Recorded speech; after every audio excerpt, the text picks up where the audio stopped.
Bonsoir, le président de la République est arrivé au Sénégal pour une visite d'État de 72 heures. Professeur Alpha Condé et Macky Sall doivent échanger sur plusieurs sujets, dont la sécurité dans la sous-région. 105 millions d'euros pour le démarrage du projet minier d'Abola Tougué. La République islamique compte exploiter plus de 10 millions de tonnes de bauxite par an. Culture exposition du talent guinéen en Belgique. C'est dans le cadre de la première édition culturelle dénommée Vive la Guinée à Bruxelles. Mesdames et messieurs, bonsoir. Le chef de l'État en visite d'État à Dakar, professeur Alpha Condé, est arrivé ce soir au Sénégal. Professeur Alpha Condé a été accueilli par son frère et ami, le président Macky Sall. Les deux hommes d'État doivent s'entretenir sur plusieurs sujets, notamment la sécurité dans la sous-région. Sanassi Keïta, envoyé spécial. À Dakar, pour une visite d'État, le président de la République a été accueilli juste à sa descente d'avion par son homologue sénégalais Macky Sall. Tous les honneurs ont été rendus au professeur Alpha Condé avec 21 coups de canon surtout. Mais tout commence par l'exécution des hymnes nationaux des deux pays.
C'est au tour des deux hommes d'État de saluer les personnalités fortement mobilisées ici sur cette tarmac de l'aéroport international Léopold Sédar Senghor.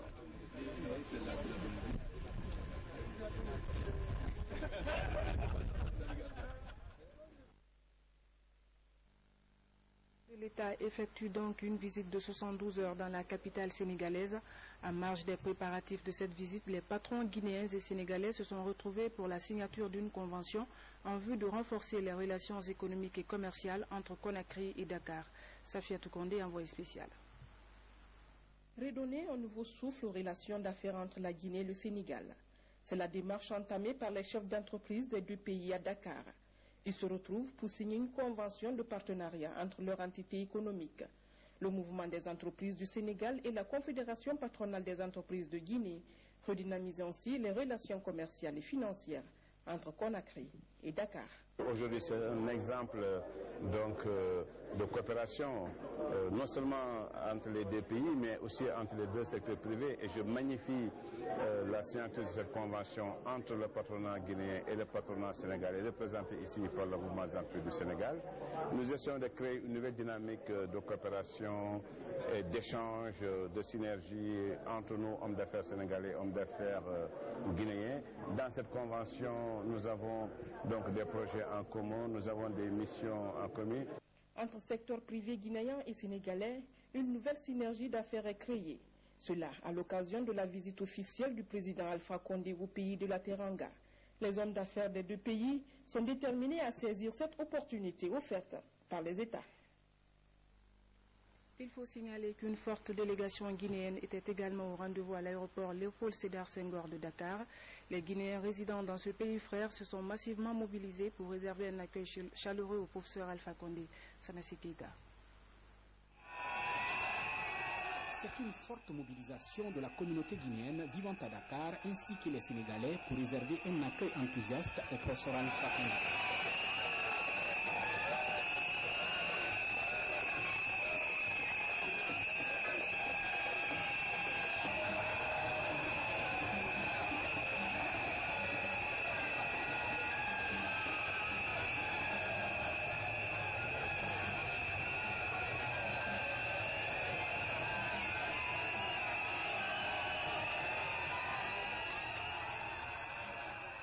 Toutes les rues de la capitale Dakar ont été occupées par les populations de ces deux pays, la Guinée et le Sénégal. Comme pour dire tout simplement que la Guinée et le Sénégal sont deux pays qui partagent les mêmes cultures.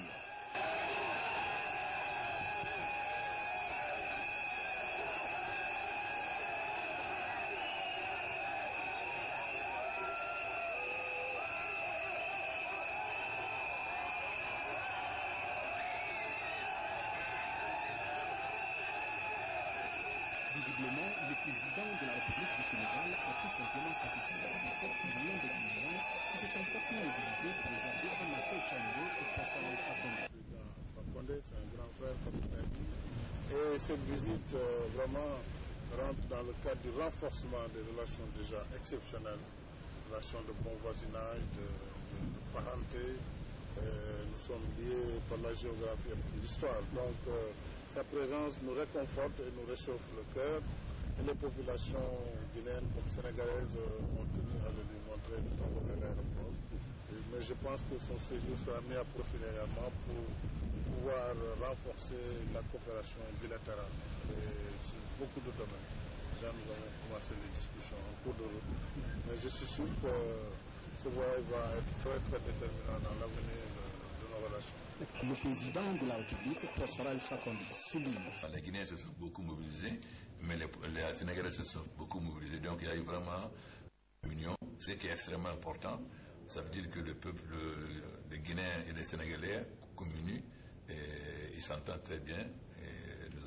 Ça veut dire que on n'a pas de problème. S'il n'y a pas contre le chef d'État, moi, mais surtout, c'est une mobilisation, vaste mobilisation, peu près des Guinéens, mais aussi des Sénégalais,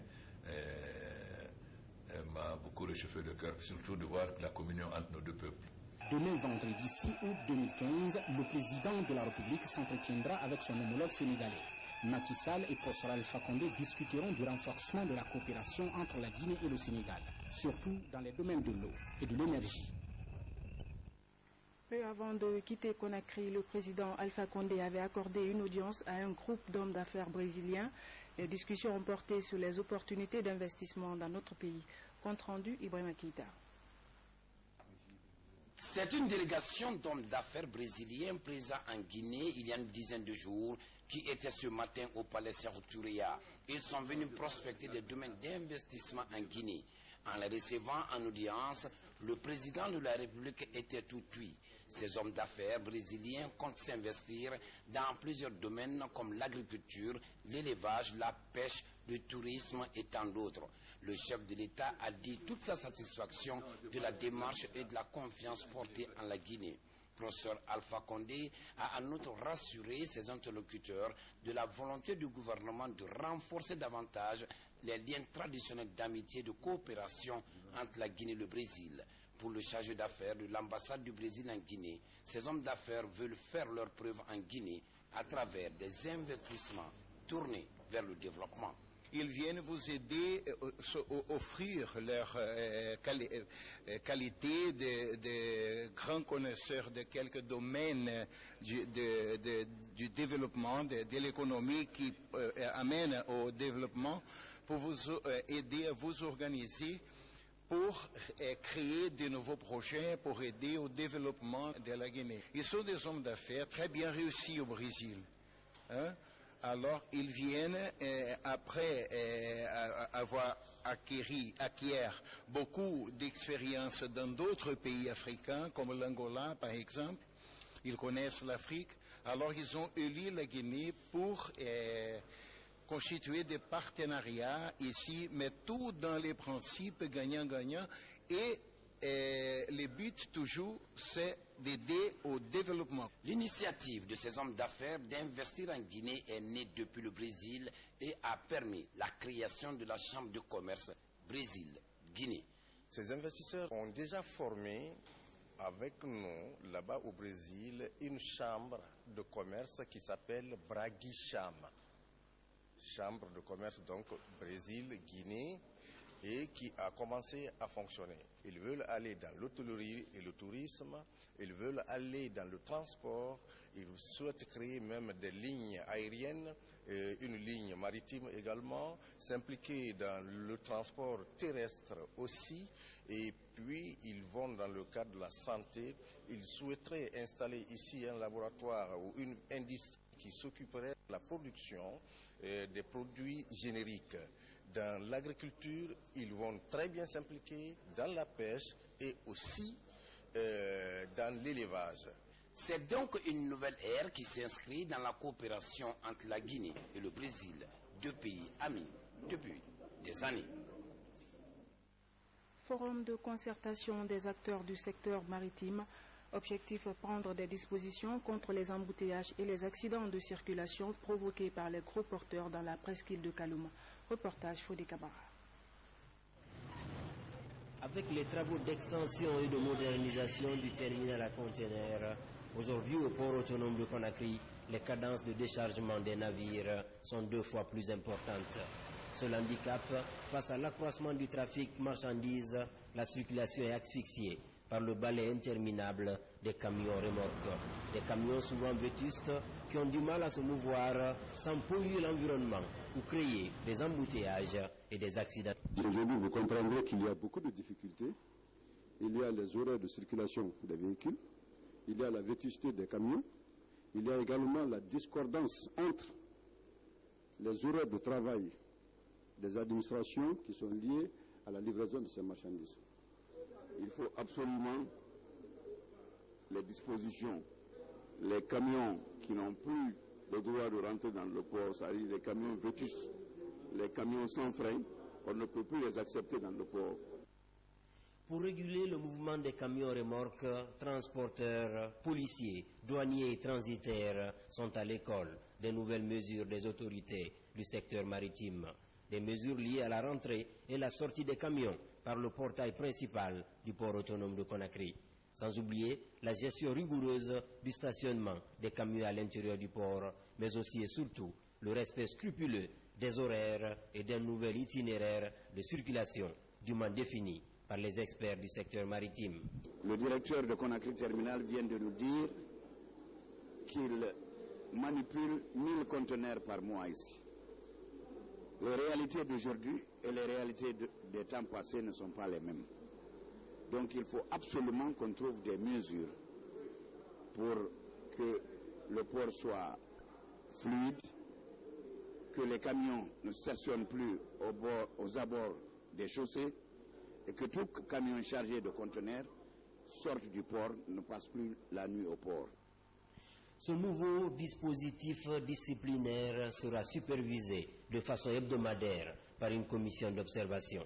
Le but est de fluidifier le trafic des camions remorques en attendant la fin des travaux du chemin de fer reliant le port autonome de Conakry au port sec de Kabelé. Des dispositions pour améliorer la fourniture du courant électrique en Guinée. Les intervenants dans le secteur de l'énergie sont en conclave à Conakry. Ils réfléchissent sur la stratégie à adopter pour parvenir à un programme national d'accès à l'électricité pour tous. Explication Nabi Kamara.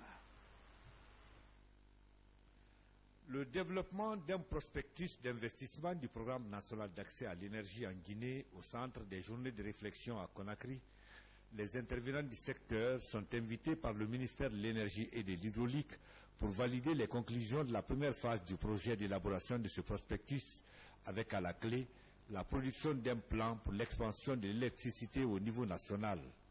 Cette vision du gouvernement guinéen, qui cadre avec l'initiative mondiale de l'ONU d'énergie durable pour tous à l'horizon 2030, est soutenue par la Banque mondiale. Nous avons choisi 5 pays africains, y compris la Guinée bien sûr, pour une assistance technique pour la mise en œuvre de cette initiative énergie durable pour tous, et plus particulièrement à ce qui concerne l'amélioration de l'accès à l'électricité, qui constitue une force motrice pour booster la croissance socio-économique. Le programme d'accès à l'énergie en Guinée est très ambitieux. Ce programme produira un plan pour l'expansion de l'électricité au niveau national et déterminera, à partir des infrastructures existantes, les investissements les plus efficaces pour permettre d'atteindre les objectifs d'électrification au moyen de réseaux, mini-réseaux ou de technologies de production individuelle. C'est à travers l'assistance technique du consortium Castalia que la Banque mondiale appuie le programme national d'amélioration de l'accès à l'électricité en Guinée. Les travailleurs de la SEG étaient récemment réunis à Mamou dans le but de plancher sur le budget de la société. Après avoir établi le bilan en 2014, la SEG projette un meilleur service à ses abonnés. La synthèse des travaux avec Mamadou Paté Baldé. La société d'exploitation des eaux de Guinée, plus que jamais déterminée à offrir de l'eau potable de qualité et en quantité suffisante aux consommateurs guinéens. Alénatep de Mamou, cadre et technicien, s'étaient retrouvés dans le but de passer en revue les objectifs de 2014 et actualiser les budgets de 2015 des centres de l'intérieur. À rappeler qu'au cours de l'exercice 2014, sur 9 millions de mètres cubes d'eau prévus par la SEG, 8 millions ont été réalisés, soit un taux d'exécution de 90%. Nous sommes basés sur les paramètres, les indicateurs de gestion. Les indicateurs de gestion en matière du taux d'abonnés facturés, en matière de la production, en matière des ratios de facturation, le ratio de facturation, en matière du taux du rendement du réseau, en matière du taux des encaissements.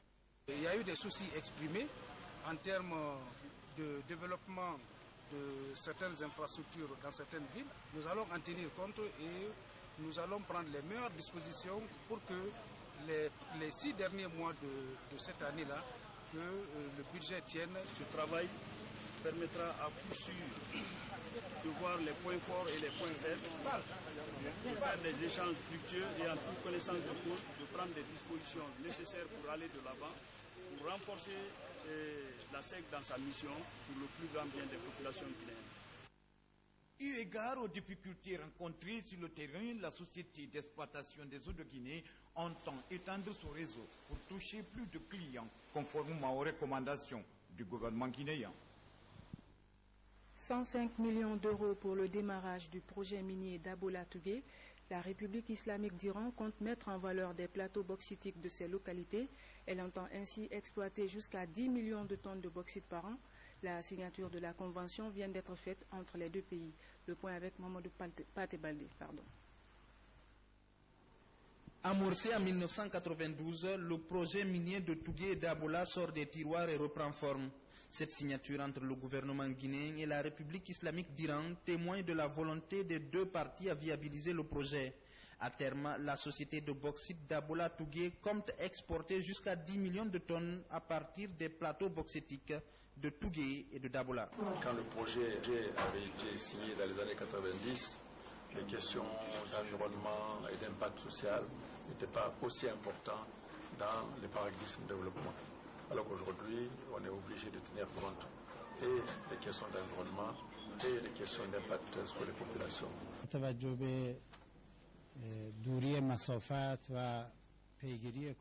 Au début, les travaux s'étaient commencés, mais nous avions un problème de distance entre le port autonome de Conakry et le site de mine. Et puis, il y avait des changements des gouvernements, des plans de développement sociopolitique ici. La SBDT couvre une superficie de près de 6000 km², soit 12 plateaux à Tougué et 13 à Dabola. Selon des études de faisabilité réalisées en 2010, le coût du projet est estimé à plus de 500 millions d'euros. à savoir la mine, le pipeline de transport du minerai et le port. On a eu un préfinancement, n'est-ce pas, de tous les projets en 2010, mais malheureusement, on n'a pas pu, n'est-ce pas, évoluer sur le territoire. Le deuxième volet, c'est le système de transport, comme l'a si bien dit l'ambassadeur. C'est le système de pipe, c'est de tuyaux de 40 cm qui vont évoquer tout cet oxyde jusqu'à Conakry.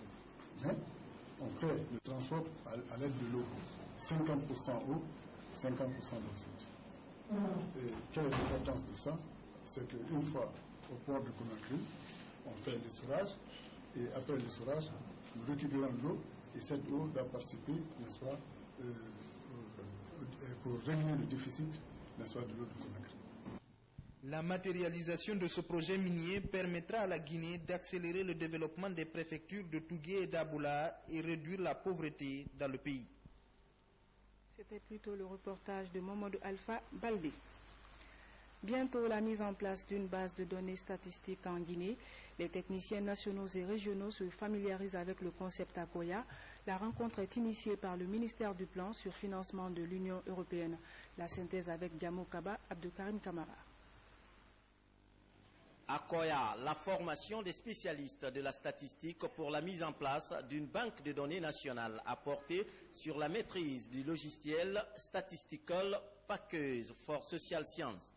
L'initiative pourrait contribuer à renforcer la capacité des bénéficiaires. SPSS, c'est en fait un logiciel statistique qui permet le traitement des données, le calcul des indicateurs.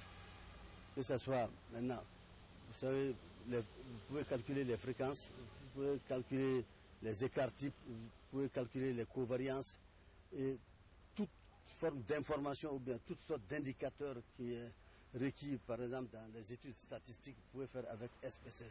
C'est aussi un puissant outil de gestion de base de données. Avec ce logiciel spécialisé, ces cadres seront techniquement outillés en matière de collecte et de traitement des données. Cela naturellement suppose que les cadres de service maîtrisent parfaitement l'outil informatique et maîtrisent des logiciels liés au traitement de l'information statistique. J'ai déjà une charge lourde. Je suis là non seulement dans le cadre de ma formation personnelle, mais à une restitution fidèle au niveau de mon institution, de mon département et pourquoi pas de ma direction, la direction cartographique et de la division censitaire. À travers cette démarche, l'INS entend promouvoir la compilation et la diffusion des données sur le développement humain. Le management des projets et la gestion axée sur les résultats, c'est le thème d'un atelier de formation qui se tient à l'intention des cadres du ministère de la Culture. À l'issue des travaux, les participants devraient être dotés de techniques leur facilitant le montage des projets pour accompagner le secteur culturel. Reportage Mamadi Terna Kamisoko. Désormais, c'est l'heure du travail axé sur le résultat au ministère de la Culture. Les cadres des différents services du département se familiarisent avec des techniques de management des projets, la gestion axée sur les résultats, la préparation, le financement, la réalisation et le suivi des projets sont les principaux défis à relever. Nous procédons directement à la formation des gens conformément aux thèmes qui sont adéquats à leur mission. C'est dans ces cadres que nous avons constaté pour le cas spécifique du ministère de la Culture un thème basé sur le management des projets et gestion axée sur les résultats pour permettre aux cadres d'initier des projets d'intervention, les transformer en objectifs et enclencher les démarches nécessaires pour l'obtention des fonds et financements afin de combler le déficit que nous constatons souvent au sein de notre ministère. L'objectif est de permettre au ministère de la Culture de procéder à une véritable relance du secteur culturel à travers l'exécution des projets et programmes. Faire en sorte que l'État soit un partenaire et non le principal bailleur de fonds des activités culturelles. Comme c'est les obligations de résultat, j'espère qu'au sortir de cette formation, il y aura une certaine amélioration dans le cadre du travail dans le cadre de la mise en œuvre des projets que nous avons au ministère de la Culture. Dès début septembre, ce renouveau culturel va commencer par l'organisation des quinzaines artistiques les 3, 4 et 5 septembre prochains à Conakry et dans les villes de l'intérieur du pays. Le district de Kibali à 80 km de Forêt-Caria. La localité vient de sortir de 21 jours de cerclage, une action conjointe menée par les partenaires engagés dans la lutte contre Ebola. Aujourd'hui, avec l'implication de la population, le pari de l'éradication de l'épidémie est assuré dans ce village. Le point avec Kierno Maroufba. Après 21 jours de suivi, l'épidémie d'Ebola a pris du recul dans le district de Kibali, autrefois foyer de l'épidémie. Comme Kibali, les localités de Tambaya, Amadouya et Ngali, qui ont connu une dizaine de cas confirmés et 5 décès, sortent aussi de 3 semaines de cerclage. Aujourd'hui, ces localités célèbrent leur guéri. Parmi ces guéris d'Ebola, Sayon Yansane, cette fille de 10 ans.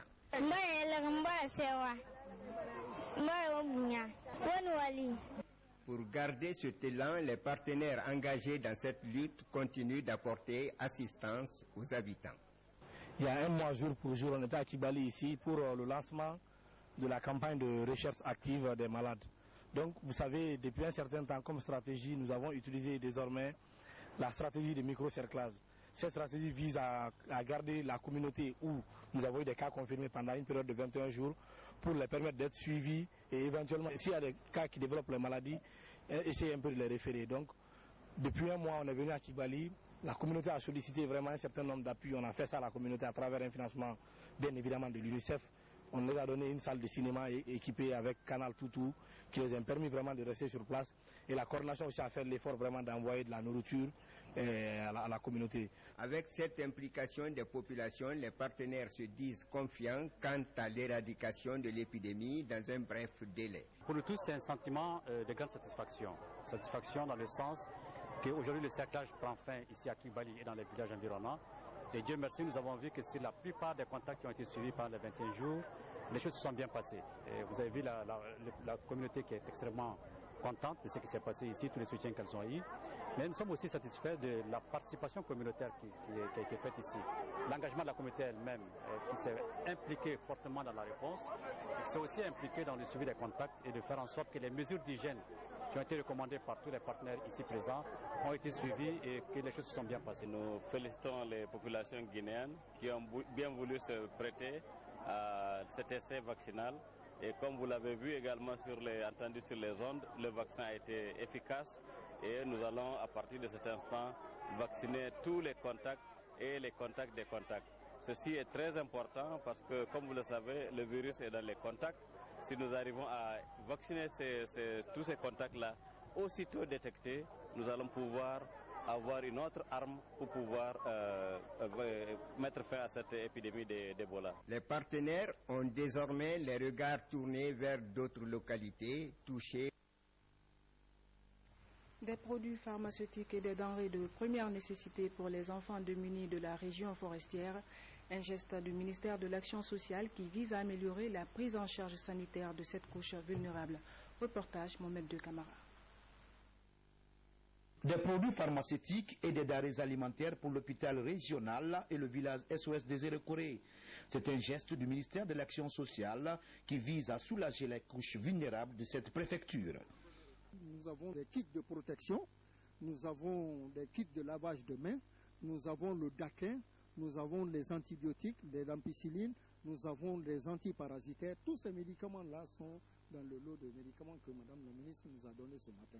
Il y a 14 ans que nous sommes là et que c'est la première fois qu'une responsable, cadre effectivement de l'administration sociale nous tend les mains pour ces enfants-là qui ont tant besoin d'aide et d'assistance. Cette œuvre de charité de Sanabakaba permettra aux bénéficiaires d'améliorer la prise en charge sanitaire et alimentaire des enfants des Érekoré. Nous avons mobilisé des dons pour venir encourager cette ONG qui accompagne l'État dans sa politique de protection des couches vulnérables. Et les médicaments, nous avons reçu un don d'une valeur de 500 millions de francs guinéens de la part de Laborex. Et comme c'est destiné aux couches vulnérables, nous avons fait une clé de répartition. L'équipe du ministère de l'Action sociale compte multiplier ce genre d'initiatives dans d'autres structures du pays. Une initiative qui se situe dans le cadre de la politique de protection du gouvernement guinéen. Ce communiqué de la CENI avant de poursuivre cette édition, dans le cadre de la mise en œuvre du chronogramme de la Commission électorale nationale indépendante devant mener à l'élection présidentielle du 11 octobre 2015, Il est prévu par la loi électorale la mise en place d'une commission financière qui aura charge de proposer à Monsieur le Président de la CENI le montant du cautionnement que doivent acquitter tous les candidats à la magistrature suprême. À cet égard et conformément aux dispositions de l'article 192 du Code électoral, la CENI convie les partis politiques engagés à cet effet, ainsi que les représentants de Monsieur le ministre de l'Économie et des Finances et de Monsieur le ministre de l'Administration du Territoire et de la Décentralisation, à participer à la réunion de la commission financière prévue le samedi 8 août 2015 au siège de la CENI à 10 heures précises. La CENI saisit cette occasion pour remercier chaleureusement tous les acteurs et partenaires du processus électoral pour leur participation à l'amélioration et à la consolidation de notre jeune démocratie. En prélude donc à la présidentielle du 11 octobre prochain, le MTD, Mouvement des Jeunes Patriotes, a tenu sa convention nationale. La cérémonie a eu lieu à son siège à Imbaya, dans la commune de Matoto. Les partis alliés du RPG Arc-en-Ciel ont assisté à la convention. Fatima Diallo. Avec les congressistes venus des partis amis alliés du RPG Arc-en-Ciel, la fête était belle. Ici au siège du MPD, Mouvement des Patriotes pour le développement de Paul Moussa Diawara, les militants et sympathisants ont massivement répondu à l'invitation malgré la forte pluie. Les fédérations présentes ont réaffirmé leur soutien au professeur Alpha Condé. Une convention pour désigner notre candidat à l'élection présidentielle du dimanche 11 octobre 2015. Nous avons donc porter notre choix sur la personne du chef de l'État, le président Alpha Condé, pour toutes les raisons que j'ai avancées ici, liées aux œuvres de redressement économique, social, politique, culturel, diplomatique qu'il a engagé pour notre pays, compte tenu de toutes les réformes, compte tenu de tous les résultats obtenus en si peu de temps dans le domaine énergétique avec l'État, dans le domaine agricole, dans hôtelier avec les infrastructures hôtelières, immobilières, compte tenu aussi des infrastructures, la route, la célébration tournante. Nous avons beaucoup de nos qui ont changé de mine, qui ont changé de visage. Convaincu du résultat élogieux de la Troisième République, le MPD décide de soutenir la candidature du professeur Alpha Condé à la présidentielle du 11 octobre. Nous allons vers la convention nationale du RPG Arc-en-Ciel. Et aujourd'hui, il y a au moins 4 partis qui ont fait leur convention pour soutenir la candidature unique de la mouvance présidentielle. Résolument engagé aux côtés du RPG Arc-en-Ciel, le MPD et les partis alliés entendent être à l'avant-garde de la démocratie pour le développement de la Guinée sous la clairvoyance du professeur Alpha Condé. La culture guinéenne au devant de la scène à Bruxelles, en témoigne cet événement international organisé au pays du Benelux et s'inscrit dans le cadre de la première édition culturelle dénommée Vive la Guinée à Bruxelles, une initiative au cachet de la RTG. Le résumé de l'événement avec Habib Thiam. Vivre la Guinée à Bruxelles, grande ambition traduite dans cette édition au cœur de la capitale européenne. Objectif, promouvoir l'image de marque de la Guinée par le biais de la culture. L'initiative est celle de ce collaborateur de la télévision guinéenne. C'est le lancement, c'est la base. Le bébé est né aujourd'hui avec votre bénédiction. Chaque année, il y aura les colloques. Pendant ce moment, il y a des thèmes qui vont se développer. Il y aura des expositions et il y aura 9 heures ou 12 heures de spectacle de musique live pour la promotion des artistes guinéens. Je voudrais sincèrement dire merci. Merci à chacun. Merci donc pour la naissance de ce projet dans la capitale européenne. C'est vraiment au nom de toute la communauté vous dire grand merci. Solomon et toute votre équipe pour avoir eu cette idée. Vous aurez pu faire à Paris parce que tout se fait à Paris. C'est pas toujours Paris. Il faut venir à Bruxelles. Il nous a trouvé cette magnifique salle. Donc vraiment merci d'avoir choisi Bruxelles. À peine ouverte, cette première édition est pour beaucoup un succès pour la culture guinéenne au plan international. Au nombre des thèmes abordés, l'élan touristique amorcé en Guinée, la contribution de la diaspora au développement du pays, son intégration en Belgique et en Europe. C'est une belle initiative. On n'avait pas beaucoup de monde, mais on avait vraiment un panel très riche. Et donc ce qui est sorti ici est vraiment extraordinaire, va nous permettre effectivement de pouvoir mettre un grand événement pour la prochaine fois, c'est pour 2016. Abraham Sonti, un des symboles de l'émergence culturelle en Guinée. Avec ses pairs, l'artiste a marqué de son empreinte cet événement historique aux couleurs africaines. Voilà, mesdames et messieurs, c'est la fin de cette édition. Merci à vous de l'avoir suivi. Demain, vous serez avec une nouvelle équipe. Moi, je vous dis bonsoir et à bientôt.